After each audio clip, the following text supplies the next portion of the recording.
Thanks for joining me today. I am at a horse ranch in beautiful Sun Valley, California, and my guest today is Kate Neligan. She is an equine-assisted life and corporate coach. So she has groups that she works with along with horses and uses her expertise in spiritual psychology as well to get the best out of them. She facilitates private coaching, workshops, retreats, corporate team building, and leadership development programs. Kate is an author, and she is also a motivational speaker and has a TEDx talk called The Pursuit of Perfection.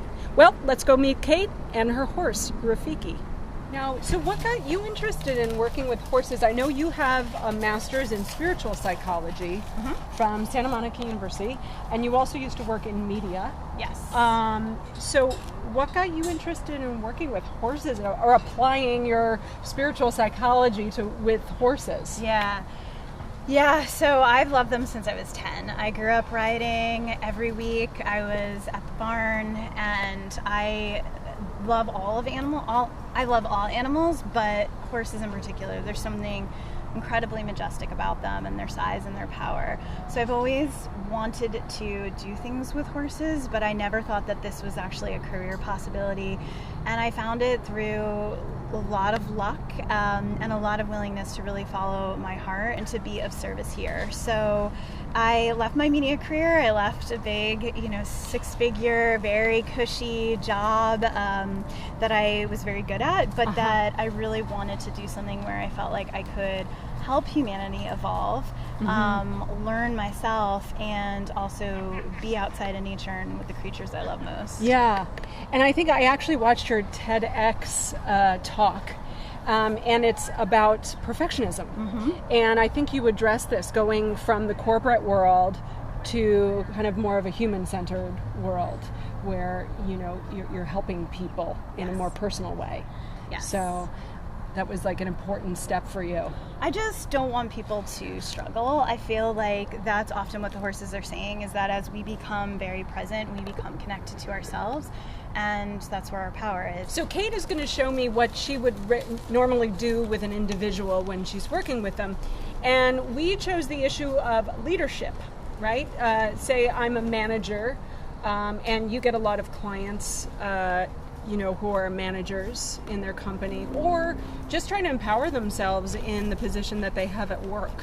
So, hello, Rafiki. This boy, he is just cooperative today. What a beautiful boy. Hi, sweetie. Hi. Yes. Oh. Oh, so beautiful. Hi.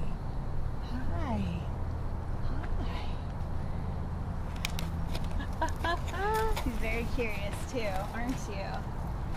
So one of the things that's interesting about leadership is you have 1,200 pounds, right, of prey animal, which is normally like a rabbit or a deer. And in the wild, we're, as predators, as humans, we're not normally leading those kind of animals. So if the fact that we're even... The horse is eating our cameraman, by the way, as we speak. The fact that we're even partnering with horses is kind of mind-blowing and super unique, that they are allowing us to join with them and to lead them. And often what people do is they lead with a lead rope and actually a halter, and horses are certainly trained that way. But there's also a beautiful thing called liberty work, and it's when there is no tack, and so you have nothing.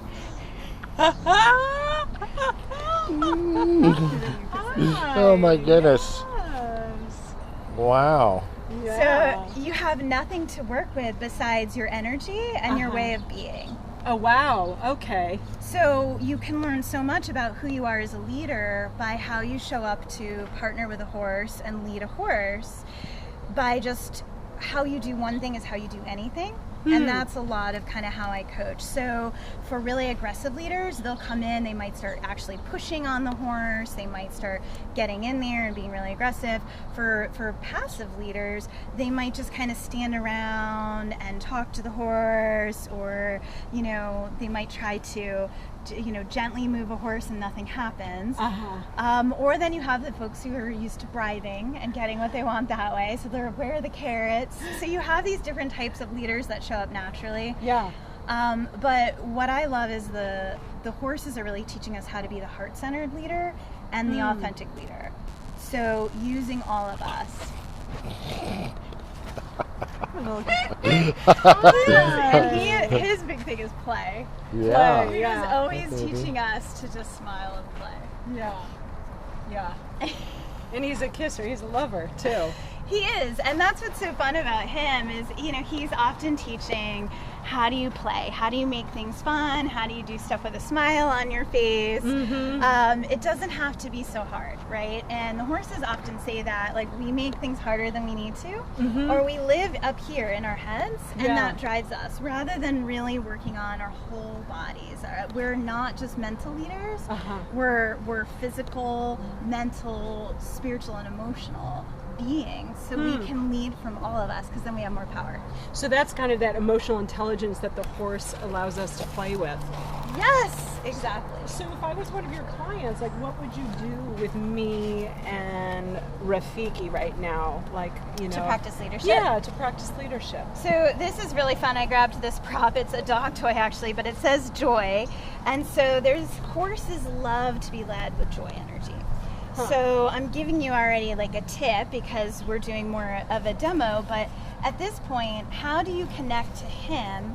How do you bring your joy as a leader, connect to his joy? Because there are studies that show we do more when we're having fun, right? And we can accomplish more. Yeah. And so often what I find when I work with companies is work is so hard. Or we have a relationship where we feel like we have to keep pushing or doing more. Right. But the results can be achieved faster if we work smarter, right? We don't need to work harder. And working smarter is joy. So pick that up and really feel into, like, what makes you joyful. Okay.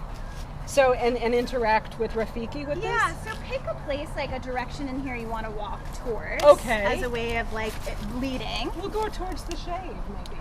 Okay, so already there's that opportunity, like as a coach, where I'd say, great, so the shade is an area, but how can you make it even clearer in your communication?